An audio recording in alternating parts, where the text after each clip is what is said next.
Well, I wanted to talk about, I knew these extraordinary national, international leaders were here visiting today. Emmy told me, Brian, and we've been talking a lot about what we collectively must do, what we want to do, building on the great work that has already happened by the leaders at this table. And there's a lot more to get done, but I wanted to come by just first of all to just say thank you. Many of us have known each other for many, many years. You all have been in this fight for a long time. I think as I'm looking around at you, the generations of progress in this movement that have been made within our lifetimes, in large part due to the work of each of you. I think of you in the context of the most recent, now I guess it's been a couple of months, report from the United Nations about the significance of this very moment.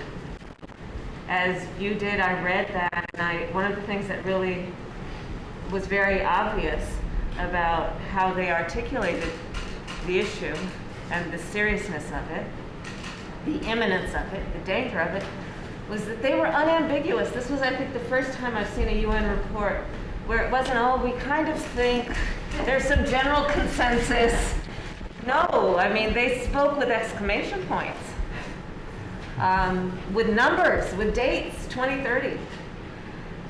So this is a moment of crisis, and as I think we all think of crises, also a moment of opportunity. And we cannot afford, at least in our fight, we cannot afford to be incremental. We cannot afford to be patient.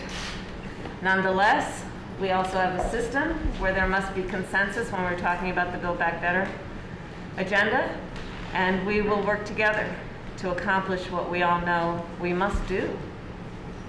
As the individuals and as the people in this room and in this town and in our country who are right now who've been charged with carrying the baton at this very moment, and knowing that the way that we carry the baton at this moment will have a profound impact on the people we hand the baton to. So I wanted to come by to thank you. I want you to know that, of course, our Build Back Better agenda, the way I think of it, people say, what exactly does it mean? Well, I'll tell you what it means for the president, for me, for all of us. It really, there are about four main parts. One of which is climate, the other of which is jobs. As you know, the president, whenever he talks about or thinks about climate, he will say he thinks about jobs, again, the opportunity in the moment, on behalf of the American people and their economic condition and their livelihoods. And then it's about families, and it's about health. And interestingly enough, all of those issues relate to what we do on the issue of our climate.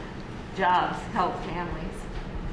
So that's our agenda, and we are determined to meet our goal of a 50% reduction in emissions by 2030. We are absolutely determined to meet that goal.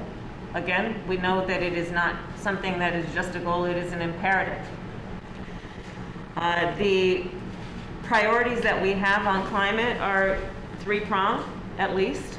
There is the point that is about resilience, and that includes addressing issues like Western water and, of course, wildfires. As you all know, I'm from California. I feel strongly about that for many reasons. And flood mitigation. In fact, last week I was at Lake Mead in Nevada. I'm sure all of you know it, but to see it. I stood there with the incredible folks who work in that area, and there's a bathtub rain, which is so clearly marked. It's not even gradual. It's not like there's a slow fade. It's so clearly marked, the distinction between where the water always was and where it is now.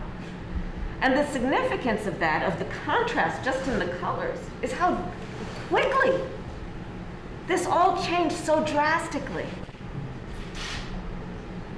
And they describe the length, the height of the recession of water. It's longer than the height of the Statue of Liberty. And this is just from the last 20 years, 2000 and 2020. We are focused on climate resilience. We are focused on reducing emissions.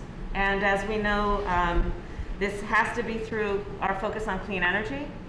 It has to be through our focus on electric vehicles and transmission. Electric vehicles, it was one of my most enjoyable visits as vice president to go to a manufacturing plant here in the United States that is manufacturing electric vehicles. I'm just obsessed with it, in particular the school buses, because of course this relates not only to emissions but to all that we care about in terms of environmental justice, all that we care about in terms of equity, and acknowledging and then addressing disparities based on race.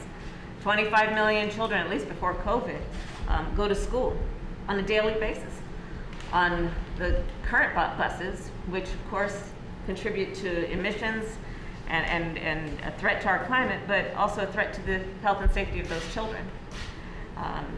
So these are some of the issues, and then of course environmental justice. You'll remember, many of you know, back when I was district attorney of San Francisco, I created one of the first in the nation environmental justice units of any prosecutor's office.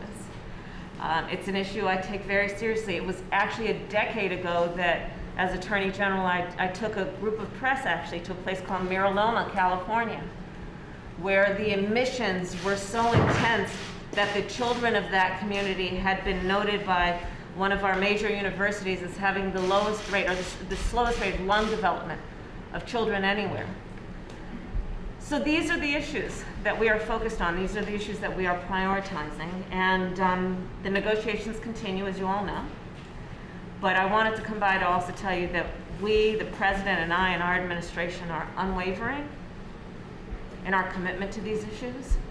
Absolutely unwavering. But you know, there's an old saying, you don't want to watch sausage be made and you don't want to watch a bill be made. Sometimes it's not a pretty sight. But the end result, I mean, unless you're a vegan, of course, the